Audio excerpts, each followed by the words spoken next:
शक्तीपीठ महामार्गाविरोधात स्वाभिमानी शेतकरी संघटना आक्रमक. सांगली कोल्हापूर मार्गावर रास्ता रोको. राजू शेट्टींसह स्वाभिमानीच्या कार्यकर्त्यांना पोलिसांनी घेतलं ताब्यात. कोल्हापूर शिवाजी विद्यापीठाच्या अधिसभेत सिनेट सदस्यांचा गोंधळ. शिवाजी विद्यापीठाच्या नामांतरास सिनेट सदस्यांचा जोरदार विरोध. सिनेट सदस्यांची पत्रकं भिरकावत जोरदार घोषणाबाजी.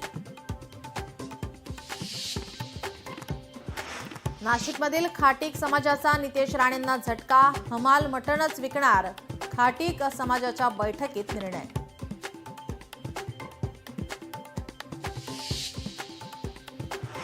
तज्ञ विचार करून बोलतात तर काही जण बोलल्यानंतर विचार करतात. माजी मंत्री कृपाशंकर सिंह यांची राज ठाकरेंवर टीका. कृपाशंकर सिंह यांना मनसेचा इशारा.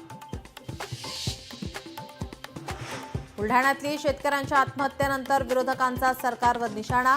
शेतकरी आत्महत्येला सरकार जबाबदार असल्याचं संजय राऊतांचं टीकास्त्र. जळगावात सुवर्णनगरीत सोनं 90,000च्या पार. ऐन लग्न सराईत ग्राहकांचं बजेट कोलमडलंय. ट्रम्प सरकारच्या आर्थिक धोरणांचा परिणाम जागतिक सोन्याच्या बाजारावर. नाशिकमध्ये रिक्षा चालकांची मुजोरी. गाडीचा कट लागल्याच्या कारणावरून कुटुंबासोबत वाद. रिक्षा चालकांची झुंडगिरीचा व्हिडिओ व्हायरल.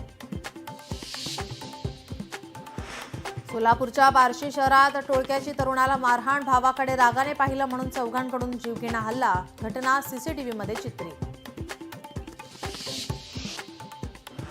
मार्च महिन्याच्या मध्यातच उन्हाच्या झळा तीव्र. धुळ्यातील काही गावांमध्ये तीव्र पाणी टंचाई तर पंढरपूरमध्ये जनावरांच्या चाऱ्याचा प्रश्न उभा राहण्याची शक्यता.